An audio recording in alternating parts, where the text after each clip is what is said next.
Shalom, perkenalkan nama saya Delwin. Saya siswa kelas 6 di SD Ganit Alolot, Kecamatan Rote Barat, Kabupaten Rotendao, Provinsi Nusa Tenggara Timur. Saya akan membawa sebuah cerita yang berjudul Legenda Gunung Rinjani.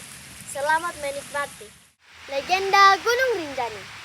Dahulu kala di Pelabuhan Lembar, terdapat kerajaan tua yang dipimpin oleh raja yang bernama Datu Tuan.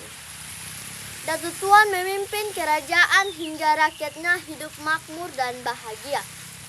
Namun, Datu Tuan sendiri sering bersedih hati. Sudah lama Datu Tuan hidup bersama dengan permaisuri Dewi Mas hingga usia mereka tua, akan tetapi mereka belum juga memiliki anak. Datu Tuan memberanikan diri untuk meminta ke Dewi Mas jika dirinya ingin menikah lagi, yang tujuannya untuk mendapatkan keturunan penerus tahtanya. Dengan berat hati, Dewi Mas menyetujui keinginan raja, karena demi kebaikan masa depan kerajaan. Mendengar persetujuan Dewi Mas, Datu Tuan langsung meminang seorang gadis yang bernama Sunggar Tutul, putri dari Pati Ulur. Setelah Datu Tuan menikah dengan Sunggar Tutul, perhatian raja kepada Dewi Mas semakin berkurang. Datu Tuan sering bersama Sunggar Tutul. Hal ini membuat Dewi Mas bersedih hati, tetapi dia tetap bersabar. Karena kesabarannya tanpa diduga-duga, Dewi Mas akhirnya hamil. Dewi Mas sangat bahagia. Impiannya mempunyai anak menjadi kenyataan. Kabar ini pun sampai ke Sunggar Tutul.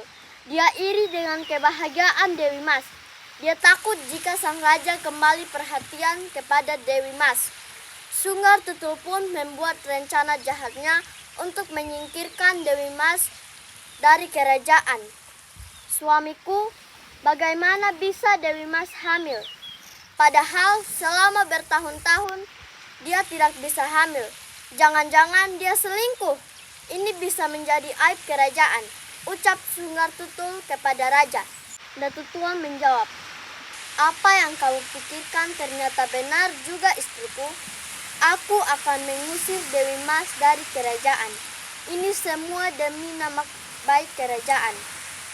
Datu Tuan pun memanggil Dewi Mas dan langsung mengusirnya dari kerajaan. Datu Tuan meminta prajuritnya untuk mengusir Dewi Mas dan membawanya ke sebuah gili. Pada akhirnya ditemukan oleh seorang nahkoda dan Dewi Mas meminta tolong untuk dibawa ke Bali. Hari kelahiran yang dinantikan akhirnya tiba. Dewi Mas melahirkan bayi kembar, yaitu laki-laki dan perempuan. Anak laki-laki diberi nama Raden Nuna Putra Janjak dan anak perempuannya diberi nama Dewi Rinjani. Kedua anaknya tumbuh menjadi anak yang lucu dengan wajah yang cantik dan tampan. Seiring berjalan waktu, anak-anak itu mulai bertanya tentang ayah mereka. Dewi Mas mulai menceritakan semua kisah yang dialaminya. Mendengar cerita dari ibunya, Raden Nuna sangat marah dan dia berjanji akan menemui ayahnya. Raden Nuna lalu pergi berlayar untuk menemui ayahnya. Namun sesampainya di kerajaan, dia pun dihadang oleh pengawal kerajaan. Dengan kekuatan keris yang dimilikinya, Raden Nuna bisa mengalahkan semua pengawal itu. Melihat pengawal kerajaan yang kalah oleh Raden Nuna, Raja Datu Tuan turun tangan untuk melawannya sendiri. Raja penasaran bagaimana caranya untuk mengalahkan anak muda tersebut dan siapa dia sebenarnya. Akan tetapi ketika Raja Datu Tuan sedang melawan Raden Nuna, tiba-tiba terdengar suara gaib. "Hai Datu Tuan, janganlah kau bertarung dengan anak muda itu. Anak itu adalah anak kandungmu sendiri dari istrimu Dewi Mas." Raja kaget mendengar suara gaib tersebut. Dia juga menyesal. Akhirnya raja mulai mendengarkan cerita dari Raden Nuna yang merupakan anaknya sendiri. Setelah mendengar cerita anaknya, raja sangat menyesal karena mengusir seorang istri yang sangat setia.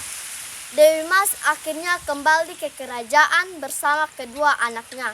Meski sudah pernah difitnah oleh Sunggar Tutul, namun Dewi Mas tidak menyimpan dendam. Sementara itu semakin hari kebijaksanaan, kedewasaan, dan ketampanan Raden Nuna semakin menonjol. Ia lalu diangkat oleh Datu Tuan untuk menjadi raja menggantikannya. Setelah turun dari tahta, Datu Tuan memutuskan untuk bertapa di sebuah gunung. Dia juga mengajak anaknya Dewi Rinjani untuk menemani keduanya langsung melakukan pertapaan di gunung. Namun saat sedang bertapa, Dewi Rinjani diangkat menjadi ratu oleh para jin. Sejak saat itulah gunung tersebut dinamakan Gunung Rinjani. Bagi masyarakat Pulau Lombok khususnya suku Sasak dan suku Bali, Gunung Rinjani dianggap sebagai tempat suci dan merupakan istana para dewa. Itulah cerita rakyat Nusa Tenggara Barat, legenda Gunung Rinjani. Sekian dan terima kasih.